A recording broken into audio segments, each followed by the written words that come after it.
Whether you believe in the stories or not, there's a lot of lessons that can be learnt from the Bible. Let's start with in the beginning, where God lies about how long it takes to make a universe. This is an important lesson in project estimation and in lying. The next major lesson comes shortly afterwards, and that is to not take dietary advice from talking snakes. Remember, of course, that Karen on Facebook trying to sell you weight loss tea does more closely resemble a snake than a human.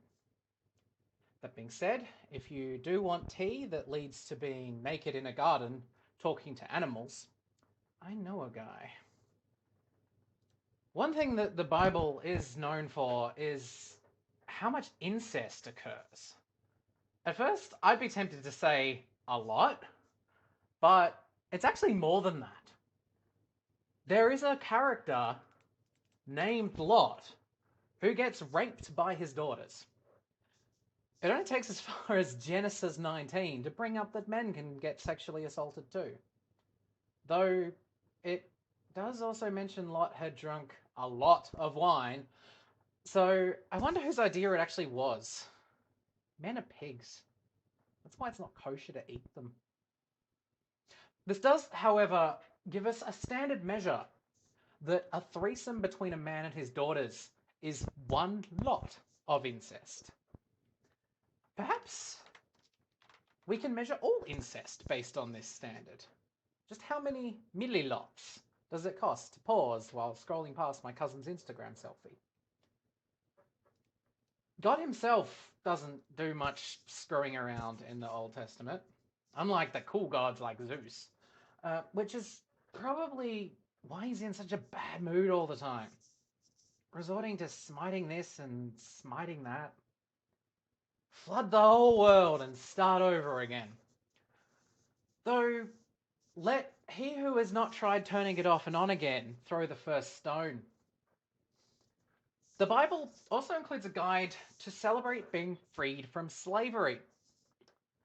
Once a year, Jews around the world do a low-carb week and avoid bread. Some go as far as to have a separate bread-free kitchen just for Passover. And if you think that is getting out of hand, you haven't read the Haggadah, a guide for celebrating the first night of Passover in the form of a drinking game.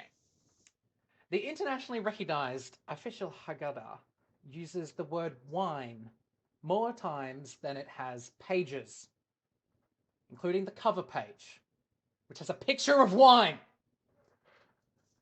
One time, not so long ago, a baker's dozen of Jewish blokes got together to celebrate not eating bread. They drank so much wine that one of them thought it had got out of hand and called the cops. Their best mate still got nailed though. You ever drunk so much that you woke up on Monday in a cave and had to get your dad to bail you out? That man's name was Jesus fucking Christ. That is, of course, his canonical full name. Given the number of people who claim to be descended from him, his middle name was definitely fucking. There's a reason they left out any stories about him until he was in his 30s. In fact, knowing the Bible, Virgin Mary probably wasn't a virgin anymore. Eventually, other prophets would show up claiming to speak for God, like Muhammad, Joseph Smith. It's all the same nonsense, though. You know the difference between kosher and halal?